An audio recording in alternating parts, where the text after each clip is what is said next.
1절부터 7절까지의 말씀 저희 한 절씩 교독하신 후에 마지막 절을 함께 읽도록 하겠습니다. 이사야 5장 1절부터 7절 제가 먼저 읽도록 하겠습니다. 나는 내가 사랑하는 자를 위하여 노래하되 내가 사랑하는 자의 포도원을 노래하리라. 내가 사랑하는 자에게 포도원이 있으며 심히 기름진 사내로다.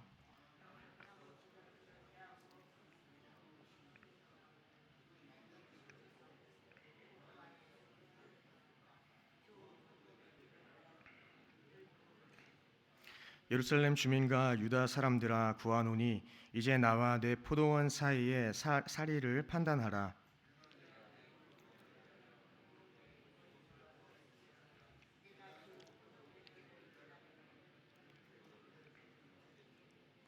이제 내가 내 포도원에 어떻게 행할지를 너희에게 이르리라. 내가 그 울타리를 걷어 먹힘을 당하게 하며 그 담을 헐어 짓밟히게 할 것이요.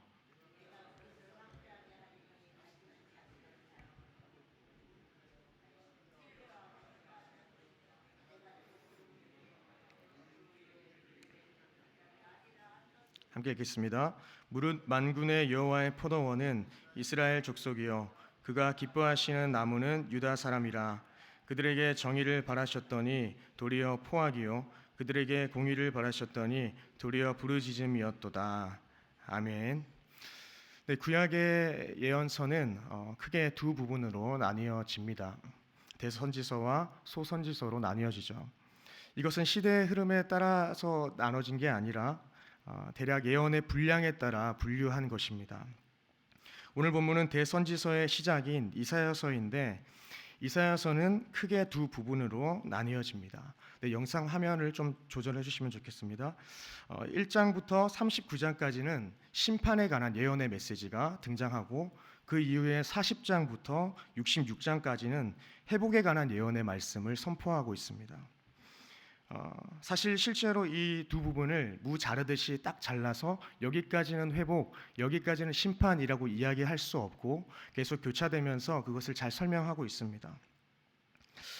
그리고 이 이사야서를 읽을 때 정말 중요한 것은 이 이사야서 안에서 예수 그리스도를 발견하는 것입니다.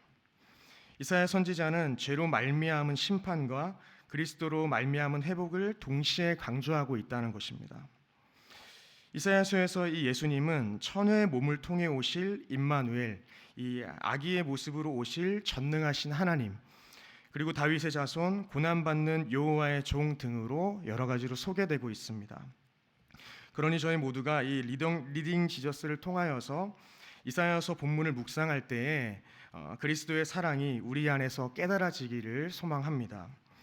오늘 본문은 흔히 이 포도원의 노래라고 이야기합니다. 이사야 선지자가 왜 포도원의 노래를 지었을까 이렇게 생각해 보면은 이런 유다 백성들의 죄를 아주 생생하게 묘사하기 위하여서 그리고 강력하게 전달하기 위하여서가 아닐까라고 생각해 보기도 합니다. 그런데 다른 측면으로 바라본다면 이 하나님 아버지의 마음을 잘 표현하였다라고 이야기할 수도 있을 것 같습니다. 하나님 아버지의 그 안타까운 심정을 잘 표현하여서 그들로 하여금 다시 돌아와라, 회개해라 라는 그 메시지로 이야기하고 있는 것이죠. 전자이든 후자이든 결론은 무엇입니까? 이제 이스라엘 백성들은 여호와께 돌아와야 한다라는 회개의 메시지인 것입니다. 이사야 전체는 아까도 말씀드렸듯이 이 심판과 회복의 메시지가 교차하고 있습니다. 사실 저희는 이를 통해서 하나님께서 선민들을 죄를 지었다고 해서 하나님을 잠시 떠났다고 해서 완전히 버리지 않는다는 것을 알 수 있습니다. 심판하시기는 하시지만 심판은 분명하지만 그 회복도 분명하게 하나님께서 그 메시지를 선포하고 있다는 것입니다. 오늘 본문에서 포도원은 여호와께서 자기 백성으로 삼으신 이스라엘 자손을 가리킵니다. 이사야 5장 2절을 보시면 땅을 파서 돌을 제하고 극산품의 포도를 심었도다. 그 중에 망대를 세웠고 또 그 안에 술틀을 팠도다. 좋은 포도 맺기를 바랐더니 들포도를 맺었도다라는 것이죠. 주님께서는 극상품의 가장 좋은 포도나무를 심은 것입니다. 그리고 그들을 위하여서 그 나무를 위하여서 필요한 모든 은혜들을 다 베풀었습니다. 그리고 좋은 포도 열매 맺기를 바랬지만 그러지 못했던 것이죠. 망대는 무엇입니까? 포도원을 관리하기 위하여서 세워진 것이고 술틀은 포도원의 결실을 준비하기 위한 것입니다. 따라서 본문은 하나님께서 이스라엘을 가나안 땅에 들이시고 마냥 내버려 두신 것이 아니라 외적의 침략과 다른 모든 위협으로부터도 하나님께서 은혜롭게 보호하셨음을 나타내 보여주는 것입니다. 그런데 어떻습니까? 이스라엘 백성들은 결과적으로 들포도를 맺었다라는 것입니다.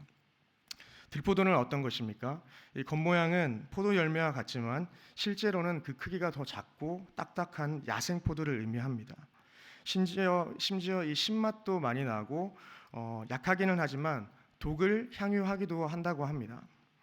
여기서 등장하는 이 들포도를 다른 번역본에서도 확인할 수 있듯이 야생포도, 무가치한 것들, 나쁜 열매 이렇게 여러 가지로 번역할 수 있습니다. 그러니 하나님께서는 좋은 것을 심고 좋은 열매를 기대하셨지만 이스라엘은 나쁜 열매를 맺었다라는 것입니다. 성도 여러분, 하나님께서는 저희 모두에게도 사실 좋은 것을 심으셨습니다. 좋은 것을 다 선물로 주셨습니다. 그리고 우리에게도 그에 합당한 열매를 기대하고 계신다는 겁니다. 거듭난 자들인 저희들의 이 성령의 열매, 거룩한 그 하나님의 닮아가는 그 열매를 기대하고 계신다는 것입니다. 그래서 저희 모두가 무가치한 열매, 나쁜 열매를 맺는 인생이 아니라 하나님께 딱 붙어 있음으로 좋은 열매를 맺는 저와 여러분들이 되기를 소망합니다. 이사야서 5장 3절로 4절을 보시면 이제 나와 내 포도원 사이에서 사리를 판단하라. 그리고 4절에서는 내가 내 포도원을 위하여 행한 것 외에 무엇을 더할 것이 있으랴. 내가 좋은 포도 맺기를 기다렸거늘 들포도를 맺음이 어찌 됨인고라고 기록하고 있습니다. 여기서 선지자는 마치 자신이 하나님인 것처럼 이렇게 묘사하고 있습니다. 이는 선지자들이 일반적으로 사용하는 표현법이기도 합니다. 이러한 방법은 하나님의 예언의 말씀을 백성들에게 아주 효과적으로 전달하기 위하여서 이러한 방법을 사용하는 것입니다. 그래서 그들이 잘 돌아올 수 있도록 하는 것이죠. 5장 4절을 새 번역으로 보면 더 와닿습니다. 제가 읽어드리겠습니다. 내가 나의 포도원을 가꾸면서 빠뜨린 것이 무엇이 있느냐? 내가 하지 않은 일이라도 있느냐? 나는 좋은 포도가 맺기를 기다렸는데 어찌 들포도가 열렸느냐? 이렇게 번역하는 것이죠. 하나님께서는 자신의 백성인 이스라엘을 사랑과 은혜로 돌보셨는데 오히려 그들은 악을 행함으로써 주님을 실망시키고 말았습니다. 본문은 이렇게 선지자가 하나님인 것처럼 묘사하면서 이러한 여러 방법을 통하여서 스스로 죄를 깨닫게 하시려는 것입니다. 여러분, 하나님의 심판은 아주 엄격합니다. 그래서 회개치 않을 때에 내리게 되는 그 심판 앞에 아무도 변명할 수 없다는 것입니다.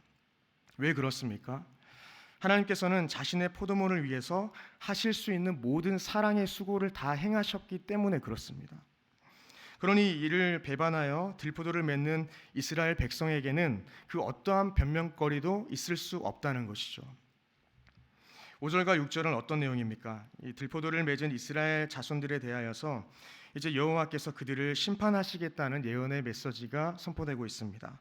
이사야서 5장 5절을 보시면 이제 내가 내 포도원에 어떻게 행할지를 너희에게 이르리라. 내가 그 울타리를 걷어 먹힘을 당하게 하며 그 담을 헐어 집할게 할 것이요.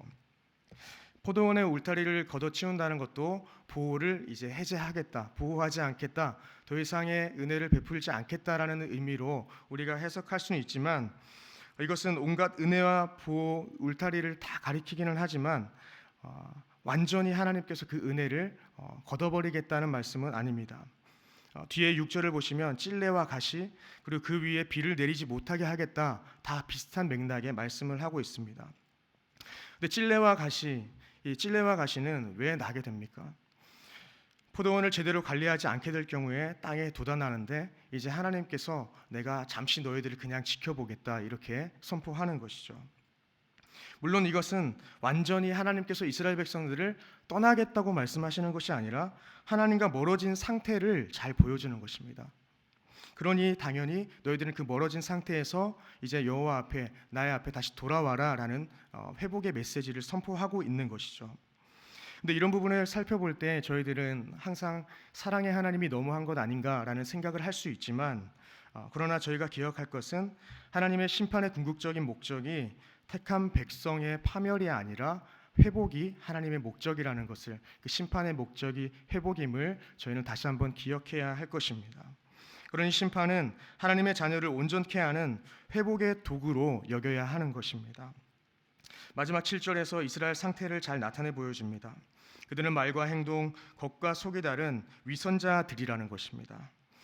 하나님께서 그들에게 기대하신 것은 정의였으나 그들은 포악을 내었고, 의로움을 바라셨지만 그들은 부르짖음을 낳았다라고 이렇게 기록하고 있습니다.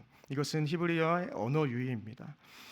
그럴듯하고 비슷하지만 전혀 다른 열매를 맺은 이 유다 백성들에 대한 비난을 하고 있는 것입니다. 그들은 언행이 달랐습니다. 위선자와 같았습니다. 성도 여러분, 열매가 중요하지 않습니까? 열매가 없는 포도나무는 심판을 면할 길이 없다는 것이 바로 본문의 메시지입니다.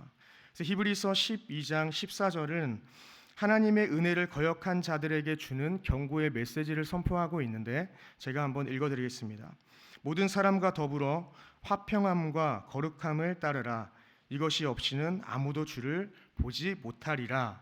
세 번역으로 읽어드리면, 모든 사람과 더불어 화평하게 지내고 거룩하게 살기를 힘쓰십시오.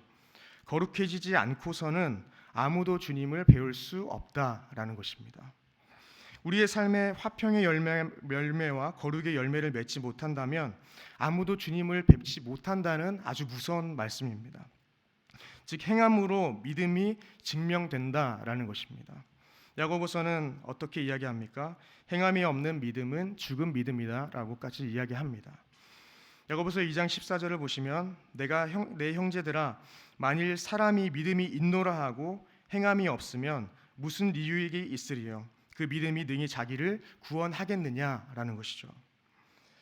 복음에 합당한 열매가 없으면 그것은 바른 믿음이 아닐 수 있습니다.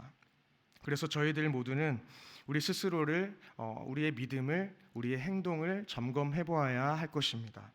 그리고 우리가 믿음에 합당한 열매를 맺는다면 그로 인해서 하나님께서는 영광을 받으신다고 분명하게 이야기하고 있습니다. 요한복음 15장 8절을 보시면, 너희가 열매를 많이 맺으면 내 아버지께서 영광을 받으실 것이요, 그리고 너희가 내 제자가 된다라고 분명하게 기록하고 있습니다. 단순히 우리가 하나님의 제자로 살아간다고 할 때 제가 쉽게 그냥 주님을 따르겠습니다라고 이렇게 고백한다고 제자가 되는 것이 아니라 합당한 그 열매를 맺어야만이 제자의 삶을 살아갈 수 있음을 보여주는 것이죠. 이사야 선지자의 이름을 뜻은 여호와께서 구원하신다입니다. 아무리 그 시대가 배교의 시대였고 신실한 백성들을 찾아보기 어려운 시대이지만, 이사야 선지자의 이름과 같이 그럼에도 불구하고 여호와께서 구원하시는 것이 바로 이사야서입니다. 아무리 우리의 죄가 주홍같이 붉을지라도 주님께서 그것을 희게 하시고, 진홍같이 붉어도 양털같이 희게 하신다는 겁니다. 주님은 그들의 죄가 아무리 많다고 해도, 아무리 다양하고 그리고 아무리 잦다 하더라도 주님께서는 그것을 희게 하실 수 있는 분입니다. 그래서 처음에 서두에 말씀드렸듯이 이사야서는 예수 그리스도를 발견해야 한다고 했는데, 그 예수 그리스도께서 우리의 그 더러운 죄, 붉은 죄를 다 희게 하셨는 줄 믿습니다. 그 사랑의 은혜, 그 십자가의 사랑의 은혜를 우리가 기억하고 살아간다면 우리의 삶이 조금 더 성화하며 주님의 그 아름다운 거룩의 열매를 따르는 삶으로 나아가게 될 줄 믿습니다. 마지막으로 요한복음 15장 5절부터 6절의 말씀을 제가 읽어드리고 말씀을 맺겠습니다. 요한복음 15장 5절 6절, 나는 포도나무요 너희는 가지라. 그가 내 안에 내가 그 안에 거하면 사람이 열매를 많이 맺나니 나를 떠나서는 너희가 아무것도 할 수 없음이라. 사람이 내 안에 거하지 아니하면 가지 밖에 버려져 마르나니 사람들이 그것을 모아다가 불에 던져 사르느니라. 네. 저희 모두 포도나무 되시는 주님 곁에서 영원히 마르지 않는 가지로 살아가기를 소망합니다. 우리가 날마다 주님 안에 거한다면 많은 거룩의 열매가 자연스럽게 맺어지게 될 것을 믿습니다. 원하기는 주님을 떠나서는 우리가 하나님 앞에서 아무것도 할 수 없음을 고백하며 하나님의 뜻을 이루고 주님 앞에 딱 붙어 있어서 거룩의 열매를 맺어가며 주님의 기쁨이 되어지는 저와 여러분들의 삶이 되기를 주님의 이름으로 축원드립니다. 기도하겠습니다.